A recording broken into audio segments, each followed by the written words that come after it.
Well, Elise and Len look way too comfortable in that bar. How good was that property?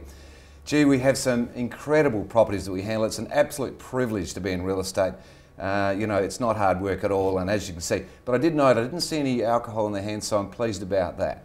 Now, we have some live and interactive questions that we wanted to go through, and some really good questions, one of which we'll need to come back to you with. So I'll give you an outline of that. But Troy, the first question is from Lincoln Wright, and he writes in his email, in your opinion, will the Buckland Park development be a good place to buy an investment property in the near future? Okay, Lincoln, thank you for your question. I think the Buckland Park will be a good investment area in the future, and the reason for it is the development of the Northern Expressway off the Port Wakefield Road. I think the vicinity, its proximity to the Defence Hub, where there's 28,000 jobs by 2013 in the Defence Hub, 12,000 allotments, and it's also close to Techport and the coastal strip as well. So I think it will be a very good investment opportunity, depending on what type of price range you want to invest in, of course. So Troy, let me ask you the acid test. If you had, say, $400,000 or $500,000, would you put it there, Semaphore, Croydon, South? Where would you put it? I'd put it in somewhere around on the coastal strip, because yet again water and coastal is very attractive to people, and also the people that will be working in those developments. So I'd say that I'd put my money somewhere in from Croydon around through down to the west into the Largs Bay type area, back into Ethelton even, and at the lesser level I'd probably go into Buckland Park itself. So affordability is the driver? That's exactly right. Okay. Now the second email that we've got, Troy, which is I'll read it out. I have heard of people here in Australia buying houses in America at low prices because of the GFC. I'm considering the possibility of buying some property over there for rental investment purposes. My main concern, however, is being able to trust an agent over there to manage the property for me. Do TOOP+TOOP have any reliable contacts in America, and who could I have confidence in managing the property? Now that is an incredibly insightful and a terrific question. We're not going to answer that for you, Jason. It's from Jason today, but we are doing a series on that. So yesterday we took an interview with the previous Consul General in the United States, John Olson, and we've actually asked some questions of him. We've done our own research, and we're going to do a series on exactly that. So stay tuned. That's a big subject and a terrific question.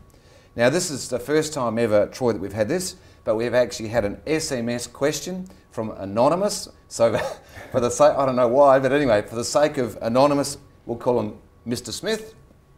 I missed a property that I loved and was told my offer was for more money than presumably the other offers, but it was subject to sale.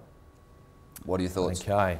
I can give you a very recent example of that. On the weekend just gone past, I opened 5 properties, and from those 5 properties I had 8 definite offers on the property, and 3 of those people missed out completely because they had subject to sale on their contract and they couldn't do it without subject to sale, and they missed out. Right, so Anonymous, it would seem to me that you've probably missed out because of the subject sale, but there is a way around it. Troy? Well, first of all, clearly get your house prepared and on the market and ready for sale.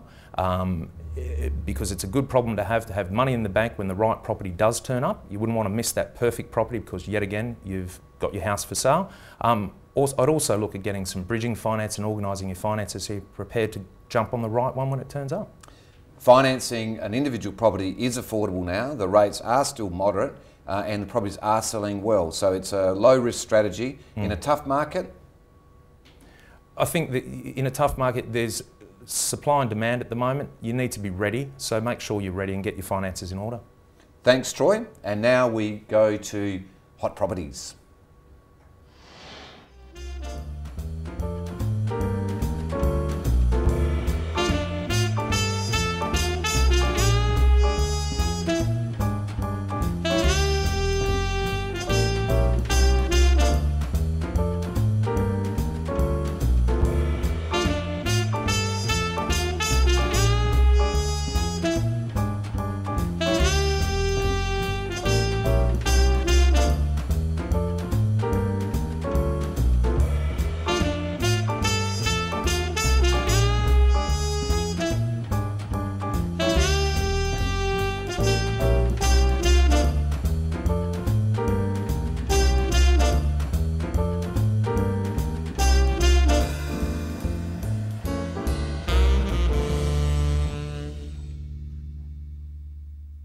Thanks for joining us again on TOOP TV. We look forward to seeing you next week, where we cover part 2 of the Public Trustee.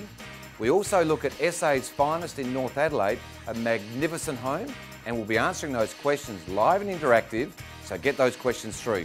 See you next week, Wednesday, 1 o'clock.